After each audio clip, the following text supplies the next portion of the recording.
say, well, I think my foot's broken or at least severely sprained. If I take my boot off, the only thing keeping it from swelling up is my boot. It's laced up. I got an 8-inch boot. It comes up my, past my ankle. Take your boot off. Take my boot off. She looks at it. She fills out some more stuff. She's like, okay, you got to go way back in the waiting room. Meantime, my ankle's swelled up to the size of a freaking softball. And she's like, oh gosh, that really swelled up. And I was like, where did you get your nursing degree? What did I just say, jackass? Like, the boot is keeping it from swelling up. Like, now it really hurts. We assessed it up there. It's like, do not take the I was doing fine with Advil up until this point. Now it's the size of a softball. When you pull the tongue of his shoe up and his sock up and the foot's already turned purple, like, wait, should we go back to the whole part about the bowel movement over the intercom? Kevin's engine's held up to a lot. Are you filming it right now? Yes. This is a story worth numerous people. Emergency room. There was a poor old man who went in because he was having trouble controlling his bowels. His entire show was broadcast over the intercom because the nurse forgot to turn the intercom off on his phone. Anyways, after that, I go back out and sit in the waiting room for another hour, go back, they check out my foot, I go to x-ray, they come back, this woman who clearly wants to get out of there, like her shift's over, is like, you're fine, here's like a little, it's not even a cast, it's like a brace, but it's like barely a brace.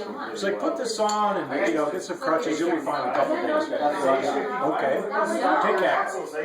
I hobble out to the parking lot. My wife, who meantime is driven down from Bailey. Your poor My parents are out of town, so we're taking care of their house. So she's up there, like, she had to feed the dogs and come down. And it was late by the time we got off the trail. Anyways, she left. Yeah, exactly right. I couldn't tell how late it was. It was too dark. No joke. So we get out to the car, and I called my friend, and I was like, hey man, don't really want to leave my truck, it's loaded down with all my wheeling gear, my tools, like, don't want to leave it in the middle of Denver, because, we got 2 cars, and I can't drive with a busted foot, so I need somebody to come pick up. As my friend comes, picks up my truck, I'm almost out to the parking lot, I get a call. Hello? Hi, this is so-and-so from Denver Health. Oh, hi. Have you left yet, or are you on the road yet? No, I'm in the parking lot. Okay, come back in. We actually had a radiologist look at your x-ray, and you actually broke your leg. Oh, really? Wow. Thanks for having that guy look at it before I fucking got down there. So go back in. So, how long did it take you to get back in? I don't know, 5-10 minutes. Well, my wife parked far away. She couldn't figure out the parking lot. It was dark. It's not the easiest thing, and she's not the best driver. She's fine. You should probably leave the not the best driver part out of the video. She would agree with you. She nailed a parked car this year. I had to pull her back. The parked car jumped out in front of her. I saw it. Anyway. But I did 456. So I get back inside. Meanwhile, my wife has to go back to my parents' house because the dogs are inside. They haven't been out for 4 hours. In Bailey. In Bailey. An hour and a half, or an hour. So I go back inside. I'm like, I think it's going to take a while, fine. So they put me back in like the ER, waiting room. They're like, oh, and I ate my lunch just before I broke my leg, which was about noon. So they said, you can't have anything to eat because you might need surgery. I'm like, I thought my leg wasn't broken when I left here before. Now I need surgery? Like, what the hell's going on? There's an outfit out there now. Okay, I'm starving at this point, but whatever. They come in, they give me the good pain meds. I'm like, all right, I'm relaxing. Like, this is good. All good. This is New Year's Day. So this guy, I'm looking in front of my room, and this guy starts shuffling out. Now, this is the 2nd of January by this point. Yeah. Yeah, actually, we were about 1 day off. Anyways, this guy's in cuffs. He's walking out. Right in front of my room. There's 2 sheriff's deputies escorting him out. This guy got into something or whatever. He got to get treated by the hospital. Then he's going to jail. And he sits there. And I look at him for a second, and I realize there's a stain. And then the sheriff's deputy goes, dude, you're peeing. Sir, you're peeing. You're peeing. Stop peeing. Do not pee. Oh! And I'm like, perfect. Right in front of my bed, basically, like literally like 5 feet from the end of my bed in the hallway, in my little curtained off thing. There's this guy just Pissing. and completely unresponsive to sheriff's deputies. So the hospital guy's like, can't you just take him to jail? Like, we can put him in a gurney. They're like, he has to walk out and we can't take him. Like, you know, if he's not well enough to walk under his own power, like, he's not good enough. And so they take him back. There's this puddle of piss in front of my thing. And this poor nurse has to clean up. And I'm like, where am I? Anyways. You're in hell. So now this nurse is talking to somebody else. You're like, that guy had way too good a time last night, and blah, blah, blah. And I was like, you think? Like, he's still stoned, and it's the next day, and it's almost the day after. So anyways, I'm sitting there just waiting for the foot surgeon to come down. The foot surgeon comes down and goes, hey man, you looked at your x-ray, you don't need surgery. I'm like, well, that's a relief, because if I needed surgery, I'd have some serious worries because you sent me out of here. If my foot was broken so bad I needed surgery, like, you should have picked up on that the first time. Whatever. So we're like, all right, here's some pain meds, blah, blah, blah. You know, you're out of here. So I get my discharge paper, I go out and try to call my wife. Well, she's still up in Bailey. She's still like an hour away. Meantime, this is 2 in the morning. I haven't eaten in 14 hours, which, let me tell you, I get to be a very crabby person real quick. So I hobble out of my crutches to the night guard out at the front desk, and I say, is there any place that's open to eat at this time? The cafeteria's closed, whatever. Oh yeah, it's Burger King right across the street. Really, Burger King. He's like, yeah, it's open 24 hours. I'm like, sweet, burger sounds good right now.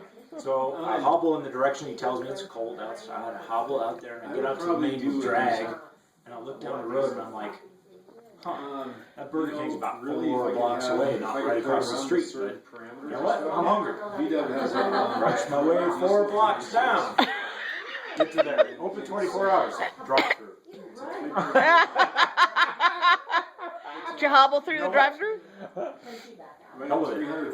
Hobble through the drive-through, pound on the window until some guy's like, what do you want? Hand my American Express through the window, and I'm like, I want a hamburger right now. And he's like, okay. Goes back, and he's there. Meantime, drunk girls pull up. It's still New Year's Day, or well, it's 2nd of January now, but it's, they were still celebrating. So there's like, I hope it's a sober driver and 3 drunk girls in the car. They lean out the window and they shout at me, just because you're homeless doesn't mean you can walk through the drive-through.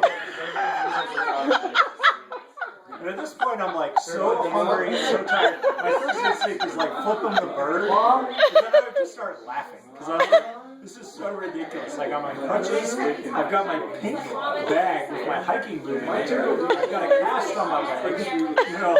And I'm like hobbling through, and I'm like, you know, in pain, and like my hair's just, I'm like, I look homeless, fair enough.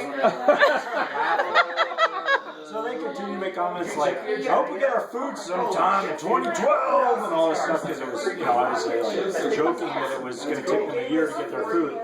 I get my triple patty Whopper, whatever the hell I mean, I ordered the biggest thing I could think of on the menu, and I just hobbled my way back to the hospital and sat in the very empty place where they could have housed all the homeless people that were delaying me from getting checked in the first place. It took me 2 hours to get checked in, and ate my damn hamburger. And my wife and I get home at like maybe 4:35 in the morning. We sleep till about 7:30 at our own house, and we got to drive back up to my parents' house to take care of the dogs in the morning because they've been inside all night. So get up there, okay, get through the day, no big deal.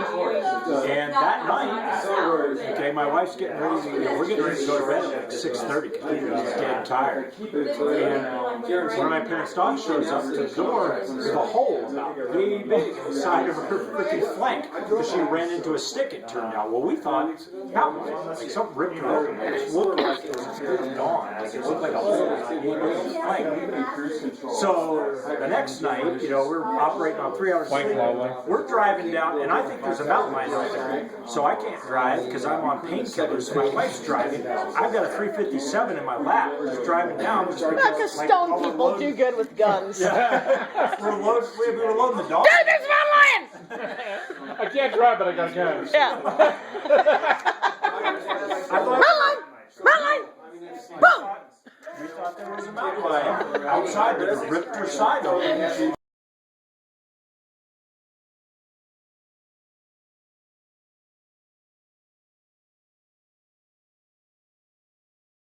Anyways, tried to get surgery on the dog, who says she must have ran into a stick because we pulled the stick out of her, like a stick this long, like wedged down into her. I was like, The worst part you is stupid dog, come on.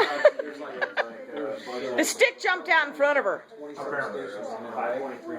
yeah, we got home about 1 in the morning that night. get across the rest of the country. Went to sleep. Happy New Year! How many hours has it been since you slept at that point? Well, I got 3 hours of sleep between the hospital thing So and you're going good. up there. So I was, yeah, I was good.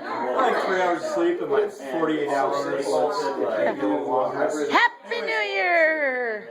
So we get home, go to sleep. The very next day, my parents' ancient and geriatric dog comes down with Giardia. Anyone who's ever had a dog with Giardia knows their effluent is rather hard to deal with. The smell alone necessitated I need a a different paintbrush to even clean it up. So she has one accident in the house. We cleaned that up with a paintbrush. So they've got them now. So At about 11:30, 12 at night, we're sound asleep. We went to bed at like 6 that night. they ran them from here to Dog Alaska. has an accident. The dog wags her tail, which is covered in shit. It goes all over the room. Everywhere. So we're outside. It's about -5 outside. So we're washing this dog off outside. She's covered. She was so old she couldn't stand up. Her tail's frozen solid into a brick of ice. I'm By the time visualizing we're cleaning Christmas this off, decorations on the frozen cat. Wasn't it? Cracking it.